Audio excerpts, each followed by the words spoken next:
Amazing অ্যারাউন্ডে সকলকে স্বাগত। শিক্ষক নিয়োগ সম্পর্কিত কেস যেন কিছুতেই মিটছে না। শিক্ষক নিয়োগ সম্পর্কিত জটিলতা কোনো ক্ষেত্রেই যেন কিছুতেই মিটছে না।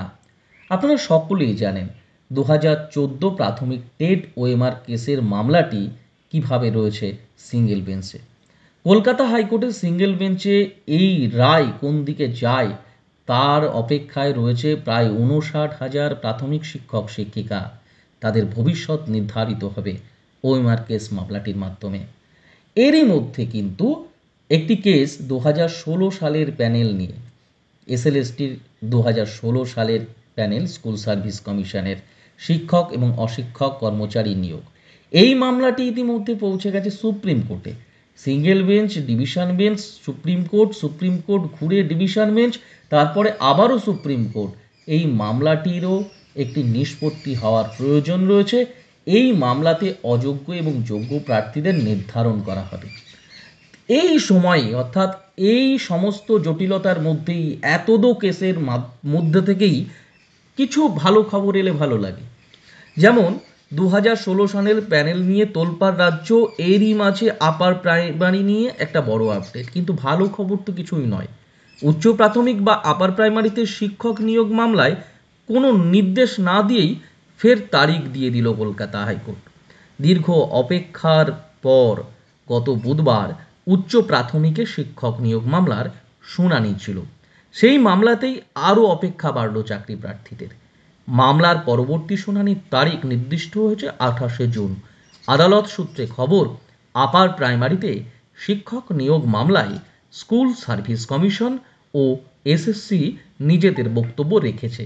পরবর্তী শুনানিতে বিরোধী পক্ষ জবাব দেবে, তারপরই কোনো নির্দেশ আসতে পারে বলে অনুমান করা যায়। আপার প্রাইমারি মামলায় হাজার হাজার চাকরি প্রার্থী আশায় বসে আছে, তবে আপাতত কোনোটাই হচ্ছে না। দীর্ঘ 10 বছরে থমকে রয়েছে নিয়োগ। চাকরি প্রার্থীদের অভিযোগ, সরকারের সদিচ্ছার অভাবেই নিয়োগ ঝুলে রয়েছে।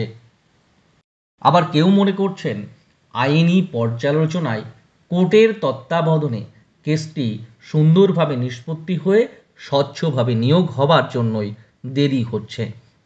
প্রথম কাউন্সেলিং হয়ে গেছে। প্রথম কাউন্সেলিংয়ের পর চাকরি প্রার্থীদের দাবি দ্রুত দ্বিতীয় কাউন্সেলিং শুরু করতে হবে। যোগ্য প্রার্থীদের অবিলম্বে নিয়োগ করে দিতে হবে। প্রসঙ্গত, আপার প্রাইমারিতে প্রায় 9,000 প্রার্থীর কাউন্সেলিং প্রক্রিয়া সম্পন্ন হয়েছে। দ্বিতীয় দফার পর প্রায় 2,000 প্রার্থীর কাউন্সেলিং প্রক্রিয়া এখনও বাকি রয়েছে। জানা গেছে প্রায় প্রথম দফায় মোট 8,900 জনের প্রথম কাউন্সেলিং হয়েছে। দ্বিতীয় কাউন্সেলিং বাকি আছে অনেকেরই। কাউন্সেলিং প্রক্রিয়া সম্পন্ন করে পরবর্তী ধাপে যেতে হবে, অর্থাৎ নিয়োগ দিতে হবে সকলকে। আপার প্রাইমারিতে যারা রয়েছেন তাদের সকলকে নিয়োগ দিতে হবে, এই দাবি কিন্তু উঠছে। অর্থাৎ লিস্টেড যে ক্যান্ডিডেটগুলো রয়েছেন। তো কোর্টের আগামী 28 তারিখ কি হয়, কোর্টের জাজমেন্ট কী রকম আসে, কোর্টের গতি প্রকৃতি কোন দিকে যায়, তা কিন্তু নজর রাখতে হবে আমাদের। এবং সেই মোতাবেকই কিন্তু আপার প্রাইমারির নিয়োগ প্রক্রিয়া সচল হতে পারে বলে অনুমান করা যায়। সকলকে ধন্যবাদ, ভালো থাকবেন। চ্যানেলে নতুন হলে চ্যানেলটি সাবস্ক্রাইব করে রাখবেন।